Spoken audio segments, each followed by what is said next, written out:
It's commonly assumed that the outer Galilean moons are frozen wastelands. Ganymede and Callisto, so cold that their surfaces are frozen in time and ice is hard as rock. Ganymede and Callisto, two frigid worlds with a thin veil of oxygen surrounding them. They don't sound all that hospitable, do they? That said, we already know that neither moon experiences lethal radiation dosages from Jupiter, and this is even more the case with Callisto. And are they really that cold? Hi everyone, Vega here, and in today's slightly shorter than usual video, we're returning to the Galilean moons and in particular to Callisto, and a surprising finding that might make them seem at least a little bit more like home. So let's get to it. First of all, in some channel news, we're fast approaching 500 subscribers, and that hopefully means we'll be able to access the community feature soon, where we can have off-topic discussions, so I'm really looking forward to that, as well as an opportunity to thank those of you who are subscribers, and especially the small but superb group of posters that often comment on my videos. It's long been an idea of mine that after Mars is colonised, and perhaps Ceres, our eyes will be firmly focused on Jupiter's second largest moon of Callisto. A jack of all trades, it's never the greatest place for anything, but it does always rank high on lists. For radiation, for example, it is the safest of the Jovian moons, with ease, with just 0.01 rems in a day, and indeed there are places on Earth that experiences higher dosages than this. While researching which video to do next, I also stumbled across a superb article on solar system extremes, which I'll link in the description below, and it details the highest and lowest temperatures that occur on each world. Here we see the table. So the day side of Mercury at some 723 Kelvin, or 450 degrees Celsius, compared to the night side at just 89 degrees Kelvin, or indeed minus 184 degrees Celsius, is obviously very extreme, although there may be areas on the Terminator line where it's just right. Unfortunately, we'd have to keep up with the planet's rotation.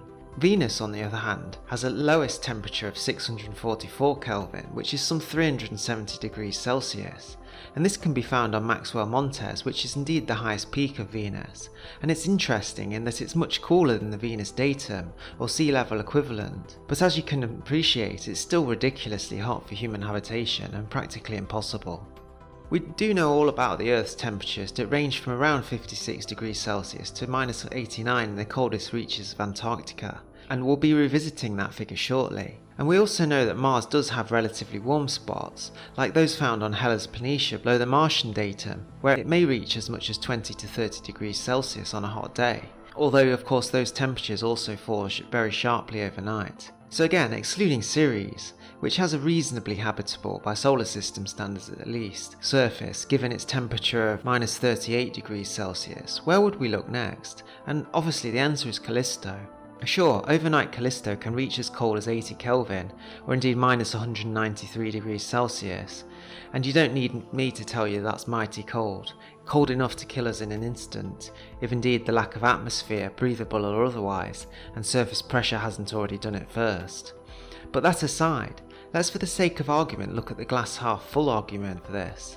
The highest temperatures on Callisto are estimated at 168 Kelvin, or should I say just minus 105 Celsius, and this is the temperature what we would expect to find at subsolar temperature, which means the temperature on the equator are directly under the sun.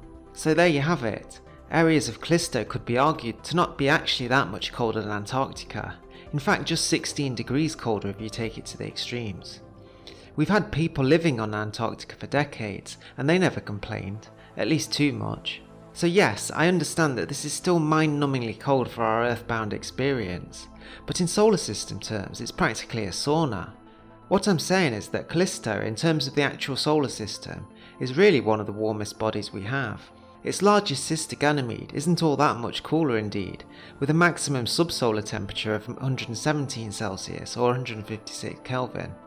Back to Callisto, and this temperature of minus 105 degrees Celsius is indeed deadly, but it isn't enough to cause rapid human extinction, The real horror of temperatures such as this is that they would wipe out all plants, but given that that's the default on Callisto anyway, one would assume alternative arrangements for food had already been made. And if we compare minus 105 degrees Celsius to other worlds like Europa, which dips way below that at minus 141 Celsius, or indeed Titan at minus 179 degrees Celsius, or in the lower cloud tops of Uranus at below 200 degrees Celsius, or perhaps Pluto at minus 228 degrees Celsius, we should really see that Callisto is actually more similar to our Earth than many of those other worlds in the outer reaches of the solar system. So Callisto is a very interesting world, and it isn't too far away.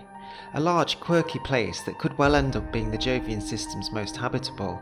Let's hope that it gets its own mission soon, as it's been overlooked over the years.